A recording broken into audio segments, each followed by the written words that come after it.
Hey YouTube, this is the 10th episode of the Ukrainian Mercenary series. It's being done in conjunction with the podcast, website, social media, and so much more in order to increase and raise awareness for Miss Ashley Oosthuizen, who continues to suffer a life sentence unjustly inside of a Thai prison cell given at the age of 21. So if you have not already liked and subscribed, please do that now, because she's the only reason I was fighting in Ukraine. She's the only reason that I'm making these videos right now.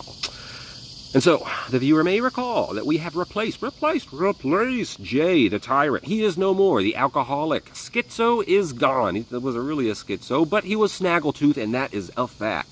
So he was out of there. See you later, sayonara, sucker. And the sky was blue, so Ukrainian blue. When I woke up the next day, and I knew that JT would now be running things. Consummate professional, 27 years. Knew what he was doing. Canadian G.I. Joe, basically, you know? And so when he's in charge of things, you feel comfortable.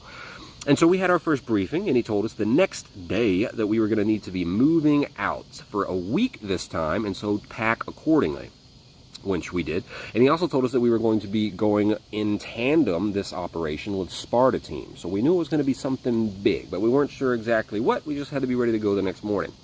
And so that night, I wrote a letter to Ashley. I wrote her every week. I sent her money every month. I continue to send her money every month. Ashley Oosthuizen, so lovely, so wonderful, such a princess.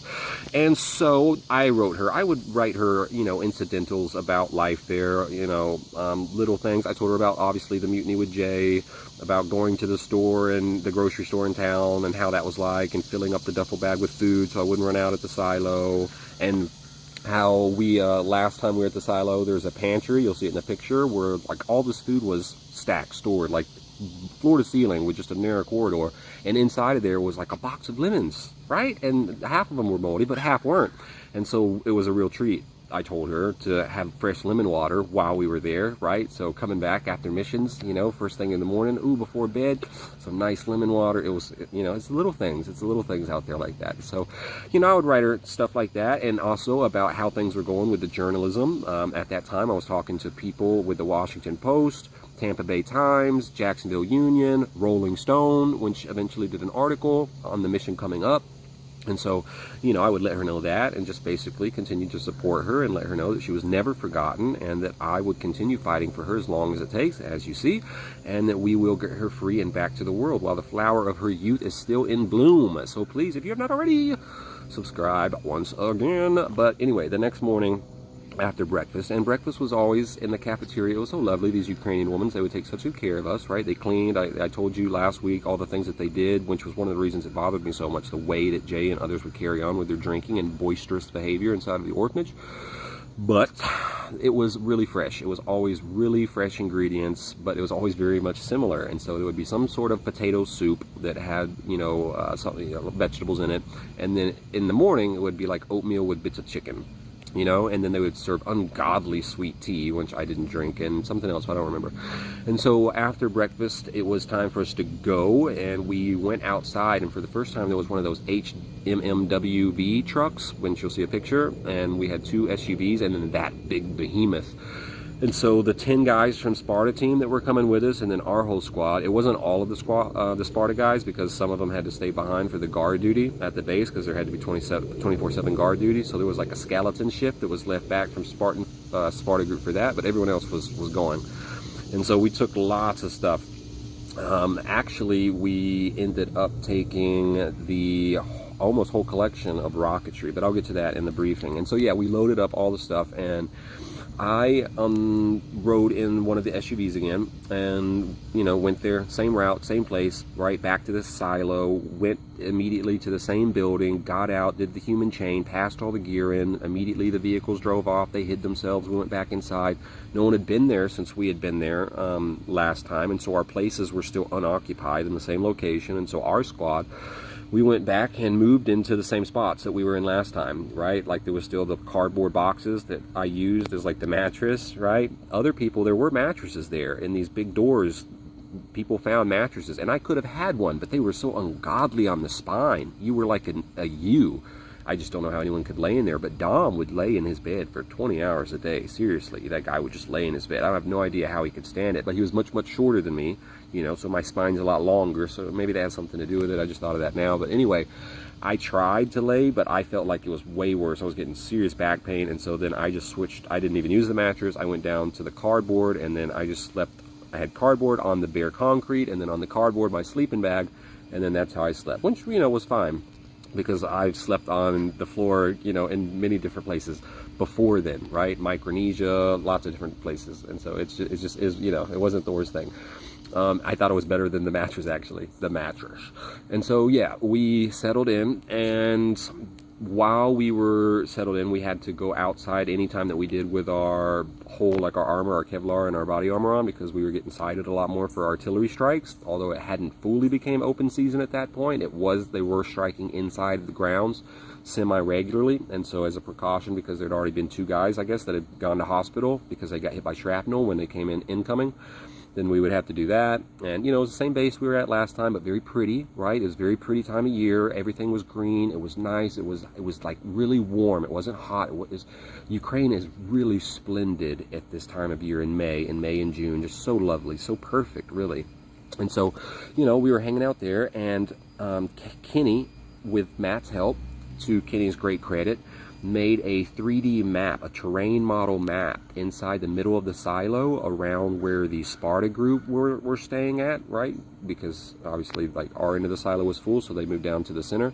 And so they made this 3D terrain model map, and then when it was time for JT, so there was like 2 days that we were there, right? We were there, and we were just sort of hanging out, again, for the 2 days, shooting the shit. It's very boring. Time moves very slow, you know, and so...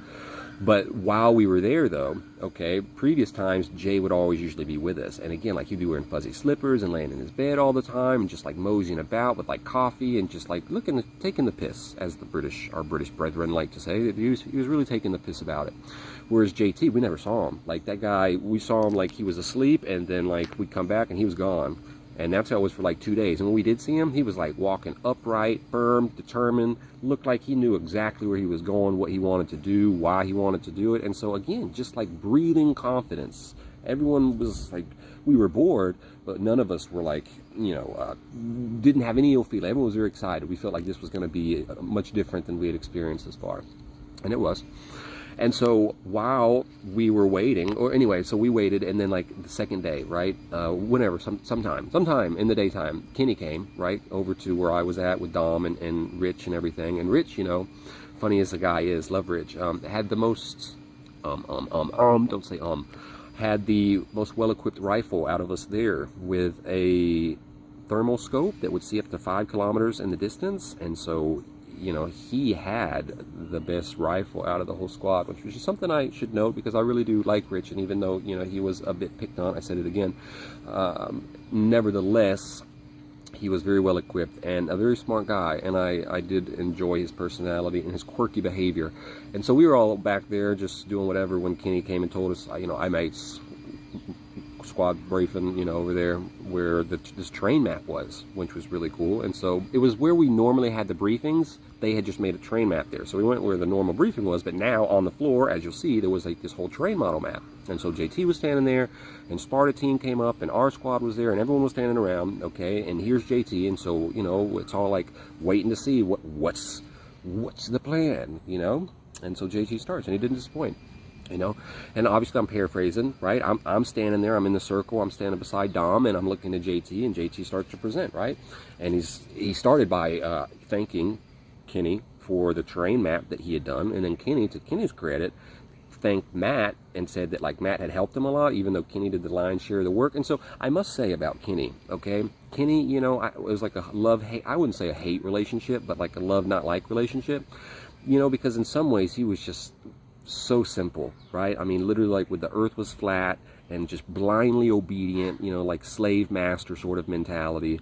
But then in other ways, you know, he was, again, very professional and well known too. I was very comfortable having him as my fire team leader, you know, in that position, because, you know, he knew his stuff. And it was shown again by this terrain map that he had done and put this time and effort into making. And I'd gone out with him on the field previous times, and though we had almost come to blows outside, like at the orphanage, and we had, you know, disagreements outside of the field, whenever he and I were out on mission together, we worked, you know, smooth as silk. he and I. So, you know, I got nothing bad to say about Kenny like that whatsoever. He was a really great professional soldier whenever I was out with him.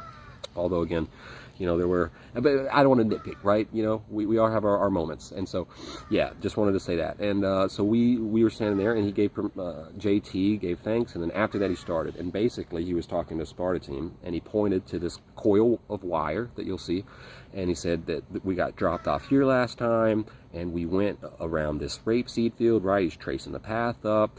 We made it to this path by the railroad tracks, right? He's basically showing the route that we had taken, but taking detail to go slow enough so that Sparta team would sort of try to be able to follow along. Although, you know, from having done these things, until you actually go and do it, it's always a lot different when you're looking at something like on a map or a terrain model than versus when you actually do it.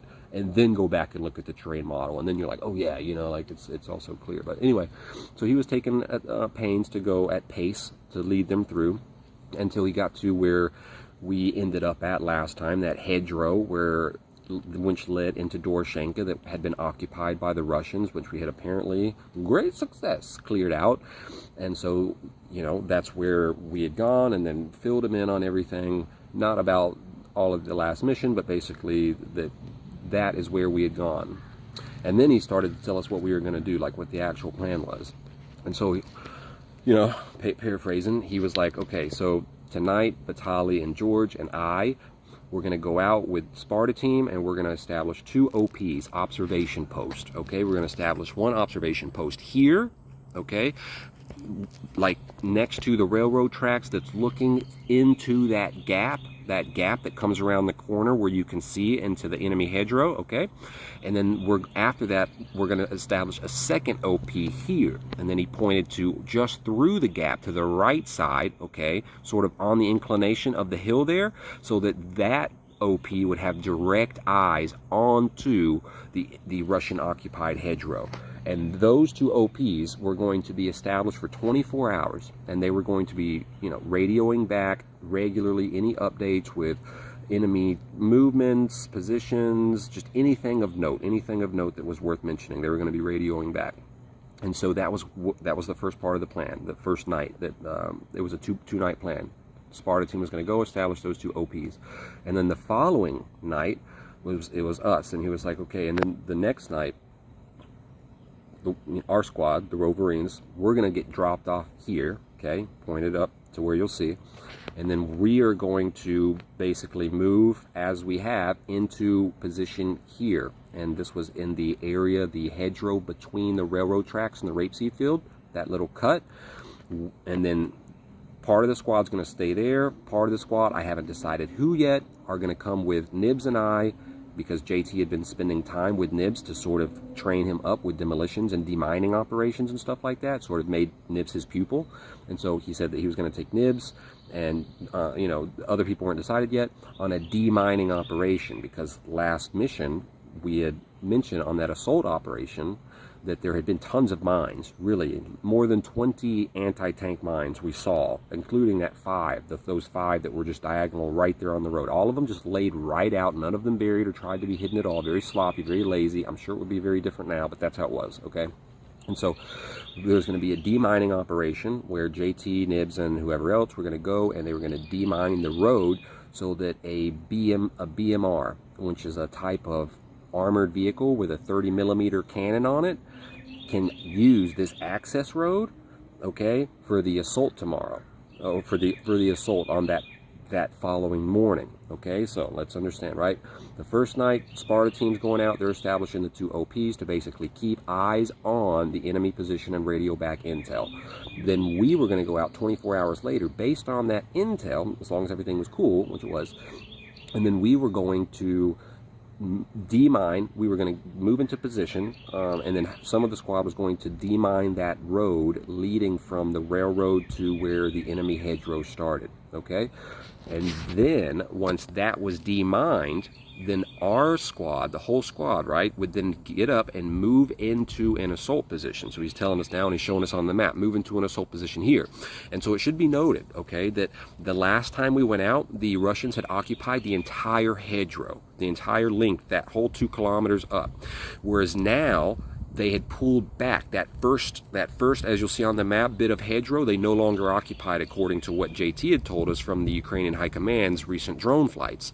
They had pulled back closer to Doroshenka, and so that part of the hedgerow was no longer occupied. And so our squad was going to form up an assault line at that point, in that gap, right before the start of the unoccupied hedgerow that ran into the occupied hedgerow. Okay, so our squad was going to be there. Then, at whatever time, he said, when they call it in, I forget exactly what time, but all of this was going to be very early. It was going to be like daylight, 4 a.m., 4:30, not after 5 a.m., but I forget exactly what. And so then there's going to be artillery that's going to be called in, and that artillery is going to be focused on this whole line of hedgerow that's going into Doroshenka. So this whole line of hedgerow is going to be focused in on the artillery strikes, that barrage. Once the artillery strike finishes, then there's 2 Ukrainian mortar teams, and they're going to start lobbing in mortars at 50-meter intervals so that we can walk in so that we can move in an inverted V position. So we were going to assault in an in a V. We're going to just assault in a V, okay? And so so the artillery strike, after the artillery strike, then the 2 mortar teams were going to be lobbing in mortars, and as they're lobbing in mortars, they're starting, and then after each barrage, they're moving 50 meters ahead. And so as soon as those mortars start, we start moving, and we start basically clearing through. And as we start clearing through, then the BMR comes out from around the corner from that now cleared hedgerow and starts driving up the side of the rapeseed field and that hedgerow with Hogan at the top of the cannon, laying 30-millimeter rounds into that hedgerow as we are advancing in that V, as the Ukrainian mortar teams are lobbing in those mortars, walking us forward after the artillery barrage had already occurred. And so again, this is a small area, this hedgerow. We're talking 10, 15 meters wide. And so if you put 120 millimeter artillery shells in this area, it's devastating. Even if it's not direct impact, okay, then the secondary from the tree burst, the shrapnel burst from the tree, and then even potentially even worse, the pressure blast. The pressure blast by itself is enough to completely snap bones like twigs. If you have your helmet, the strap on, and you're close enough, that pressure blast, if it gets under the helmet, can rip your head off from your body and decapitate you just from the pressure blast alone. It will, if you're in a hole, if you're close enough in proximity to where these rounds hit, it jellifies your organs. That shock wave, it basically bursts your organs inside, and so you die a very painful death that way. And so just having those size artillery in that small of an area will do critical damage. And then of course having the mortar rounds is also going to be huge as well. And so anyway, then JT said that's how we were gonna move in. We were gonna do the whole way up to where Doroshenka started. We have been assured this time that the Ukrainian regular army are going to be there. They're going to be moving in from the north, and so we're gonna be moving in from that direction, and so we should be able to push the Russian forces out into these fields behind Doroshenka, and he's showing us, and then while they're in the fields out in the open, Ukrainian has that point that area pinpointed for artillery strikes, and hopefully we'll be able to catch them in the open and do some more damage that way. And then he's like, as soon as we get to the end, we'll stop, we'll do a weapons check, we'll do an injury check. Any injured, we'll load them up into the BMR, and then we'll get ready to get the hell out of there before any incoming Russian, counterstrikes come in. And, that's basically the operation. We'll move back to the extraction point. Any questions, right? Again, super paraphrase, but what happened, right, is bro, fucking no, JT, start slow clapping, and then other people start clapping, and, Zeb, why the hell haven't you been leading this outfit the whole time? And I'm just over there like, I told you, but, what is it? I didn't say anything. But I was very pleased nonetheless. I thought it was a wonderful plan. I thought it was an excellent plan. I was very excited to be a part of it. And it seemed to me like the Russians were going to be straight fucked, right? I mean, again, just to recap, we were going to have eyes on them for a whole 24 hours. So we will be able, and those OPs, they would have thermal and night vision. So we would see through the foliage. We would be able to see, what, you know, the Russians, how many were there, what they were up to, blah, blah, blah, all this stuff. Good intel right up until the point we were moving. Plus there'd be drone flights over top too, okay? And then we're going to be like having a nice artillery barrage on a very concentrated position, followed by 2 mortar teams lobbing in however big those mortar rounds were. I don't want to just throw out millimeter sizes, but big mortars. And then after that, we were going to have a BMR, like a big mounted armored vehicle, coming up behind us to like one of our sides, blasting the side of this hedgerow in with like super fast repeating, you know, high velocity cannon fire as our whole squad is moving through this hedgerow. And so if you have the V, half the V is on one side of the hedgerow, the left side, half the V is on the right side of the hedgerow, and then the bottom of the V is going through the actual hedgerow, okay? So it's like you are clearing, there's, you know, and so it seemed like a really good plan. Everyone was very happy about it and very excited. And so JT said that he was going to be going out, Sparta team, get all your stuff ready. We're going to be going out tonight, blah, blah, blah. Our guys, I want you to start practicing running through this assault on the hedgerow. Use the silo because, again, the way the silo was, you can see in the picture, it had 3 different aisles where you had the left and then the center aisle on the right, and so that worked perfect. We could have like one side of the V on the left, and then the bottom of the V is inside the hedgerow, and then the right side of the V is on the right side of the hedgerow, and the building was at least 100 meters long, and so we could actually practice pretty substantially doing that assault through the enemy hedgerow, even though it was the silo building, in full practice of the coming operation. And so we broke up. JT went and started to be commander as he was doing his thing, and we were told by our fire team leaders to go and have lunch, and then after lunch we were going to have our training. And it was like 1 o'clock or so in the afternoon when our squad, the Wolverines, got together, and then we were directed by Matt and Kenny, right? Kenny and Matt, they were the fire team leaders, and then JT is the squad leader, into our actual positions, like who was going to be where. And so this is where I found out where I was going to be, where everyone was going to be. And so I had, you know, no one had any choice. Well, I guess, of course, Matt and Kenny had a choice. But anyway, the way it was going to be, so you had the V, right? And at the top on the left side of the V, that was going to be me. And then right behind me was going to be Gary. And then behind Gary was going to be Dom. And that was the left side of the V. So we were going to be on the left side of the enemy hedgerow, between the hedgerow and the rapeseed field, which I did feel good about, because me being at the top left, it was scary because I knew that along with Zeb, who was on the opposite, he was the top of the opposite side, I'll go through it, we were going to be the first visual targets, and we were going to be outside a wide angle away from the hedgerow. So, you know, it was like probably the worst place to be as far as getting shot by Russians. But silver lining, because of where my position, I think maybe actually Gary might have been, because unlike Gary, right, Gary was in between, right? Dom was next to the hedgerow, I was next to the rapeseed, Gary's just right in the middle. So I think probably Gary had it worst, I had it second worst, but you know, whatever. I was next to the hedgerow, and so I could, if shit got really bad, have that for concealment. No cover, obviously, bullets will cut through that like butter, but at least it would offer concealment, because by this time it was taller than any man, right? It was probably 7 or 8 feet tall, this rapeseed, because it was in full bloom, summertime, or almost summertime.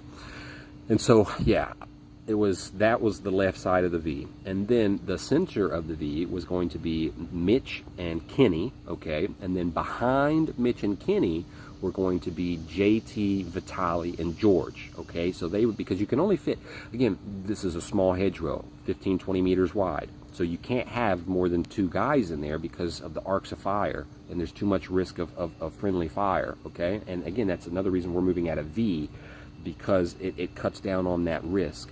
And so, yeah, I guess we are moving in at an inverted V, the way, because we're going like that. But anyway, so yeah, they were in the middle part of the V, and then on the right side was Zeb. I know Zeb was at the very front. He was like me. And then behind Zeb, I don't really remember. I think it was Rich behind Zeb, and then Nibs, and then Matt. But I'm not, it might have been switched Nibs and Rich around. But anyway, you know, it was mostly 95% accurate. And so that was like what it was going to be for this assault, okay? After the artillery strike, as soon as those mortar rounds started going, we would move from our assault line position, and Zeb and I would start moving first, right, for 10, 15 meters, and then after that, Gary and whoever, you know, Nibs or Rich, and then after that, you know, and then as a V, and we're moving forward. And so one of the things, there was questions, right? That was a big difference between JT, sorry guys, and Jay, is JT asked after the briefing, he asked everybody, every single person if they had a question, individually, which was far cry from Jay, who only would hear from Matt and Kenny, the fire team leaders. And so one of the things was that we were taking lots of rockets. Like each side of the V was gonna have one AT-4, one in-law, and one RPG-7. I had the RPG-7 because I was already trained up on it from last time. And so I was really quick with it, ready to go. And so I had the RPG-7, was going to have it, and had it in the practice runs too. Because, you know, we went through all kinds of practice runs. We did, you know, again, if we needed to do that, like if there was some sort of entrenched position where we needed to fire a rocket or whatever, or we did drills where someone got wounded, casualty drills, all sorts of things. Running through this silo where basically, you know, we would get the command to go, and then we would go, you know, pretending, obviously, we're in the silo building, but going through just like it was, you know, obviously bang, bang, bang, not really shooting, but same thing, you know, reloading, covering, you know, just moving forward, practicing for 2 or 3 hours, got everything really solid and down. And then that night, right, because the next day we're going to be able to practice again, but then the next day, that night, is when it was game time. So this night was the first night that I really felt very frightened and scared, because when I got into my sleeping bag by myself, and I was laying there, and I was thinking, you know, of what we were going to be doing tomorrow and my position. And I felt I just had like a bad feeling that I was going to get, you know, something bad was going to happen to me. And I just felt really sad and bad because of Ashley. I sent her a text. It was very short. Told her how much I loved her, always and forever. Something else, very short, but it was... because I just imagine, you know, like if I got killed, then that wouldn't be, I wouldn't know, right? Then I'd be dead. But I was imagining being a cripple. You know, I'd already seen and heard about lots of people being injured, and it was just, you know, again, knowing in such detail what the plan was and what I was going to be doing in it, and that it couldn't be any more real, and why I was there, right? So again, people, like, the reason I was getting ready to do this is, you know, it's all just, you know, think about what I'm telling you, think about it. Went all halfway around the world, from El Salvador to Ukraine, and put myself into this position for the sole reason of trying to get attention and publicity to my love, which now I'm here making this video about these experiences so that you will click a button so that she can more quickly get on CNN. But this is what I was doing, and so I did. I cried, and I felt so sad and heartbroken, and I missed Ashley so much. You know, I just felt so lonely and so alone, and like that I was going to get killed or crippled the next day, and that nothing was going to come of it, that, you know, Ashley was still going to be in prison, and then I was just going to fail her, and then she, you know, she wouldn't want me because I'd be broken or, you know, dismembered or whatever. It was just a very tough time, right? And of course, Dom's right next to me, so I have my sleeping bag obviously pulled up, zippered up, like I normally do. So I didn't do anything out of normal, but inside, like, yeah, I was just crying. I was crying, and I was just real sad and heartbroken and lonely. You know, and I wasn't the only one, because apparently Mitch and Hogan, the two guys who had told us had been, you know, Peshmerga YPG fighters in Syria, killed a dozen people apiece, helped liberate Raqqa from the not Al-Qaeda, ISIS, right? They went quietly by themselves to JT and basically pulled out of this coming assault because they said they didn't feel good about it. And so like Hogan, who was supposed to be on top of the BMR, shooting the 30mm cannon, like he pulled out. He wasn't even willing to go on the mine clearing operation, so he didn't do anything. Hogan, bitch ass Hogan. And then Mitch, who was supposed to be next to Kenny at the bottom of the V, going inside of the hedgerow, he said he didn't feel good about it either. But then when pressured further, said that he would agree to go on the mine clearing operation, but that he didn't want to take part in the assault, right? So, you know, really, really bitch-like and detrimental behavior, because that right there takes, you know, 25 or 20% almost of the squad's firepower. Not quite that much, but still, you know, it was just really unfortunate. And as for myself, you know, of course I was scared and I was frightened and I was sad. Like I just told you, I was inside with my sleeping bag by myself, curled up, just crying for, you know, I don't know, a while.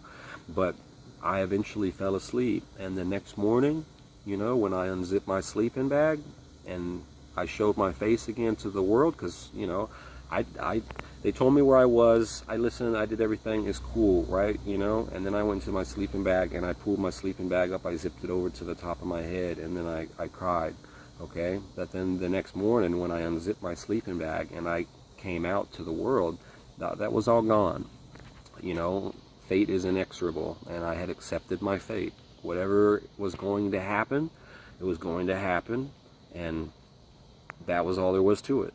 And so, you know, that was a difference between myself and Mitch and Hogan, unfortunately, is because they allowed the fear to devour them and to dishonor themselves and to betray, you know, their brothers in arms, essentially, through cowardice, which cowards are the only reason tyrants are able to reign free in the first place. And so, you know, I just have very little pity or love for cowards or tyrants of any sort or variety. And again, you know, it's not for me to try and pump myself up. My purpose of this podcast is to be very visceral and raw and real and tell you squad level details of what it was like to be at the early stages of the Ukrainian war with Russia, as I was there, and the people I was there, what I saw, what it felt like, what it sounded like, what happened, how it happened. That's all, you know, and it was all done for Ashley, and now it's all being done for Ashley. And so, you know, I'm not trying to make myself seem like a badass or a cowboy or anything. You know, you can verify, check everything. That's why I give names and details. I have nothing to hide. I'm just telling you what happened. You know, people are different. And so, you know, I was scared and I was frightened and I did cry, but when that was over and when it came time, you know, that the sun came up, it was time to go, just like those Ukrainian patriots every day. You know, of course you're scared. You know, who's not? But once, you know, when it comes time to do it, you have to do it. Well, I guess you don't have to. You could be like, you know, Mitch and Hogan, but I think that those guys, that they'll regret those decisions for the rest of their lives, you know. Sometimes, I don't want to digress too much, but that's what happened. Mitch and Hogan pulled out, essentially, Mitch halfway, Hogan all the way. And then the next day, we basically sat around and waited until it was time for us to go out that night. The big night. And so I think because it's going to be a long video, that one's going to be long, and this one's already 34 minutes, I'm going to stop here and just say that I hope you have subscribed. You know, I'm not an actor, saint, diplomat, I'm not a politician, I'm just a guy that's trying really hard to get a really sweet, loving, and wonderful woman out of a dungeon where they've essentially said she has to spend the rest of her whole life. And so, you know, if you think that what I've done in pursuit of her freedom is worth the click of your mouse on the subscribe button, I certainly appreciate it, because once that number reaches a certain amount, then the U.S. media will take notice, and with that attention, Ashley's story will get out, and other outcomes than the current one will quickly be instituted. So thank you very much. I will continue this next week for the big assault operation and free Ashley and Slava Ukraine.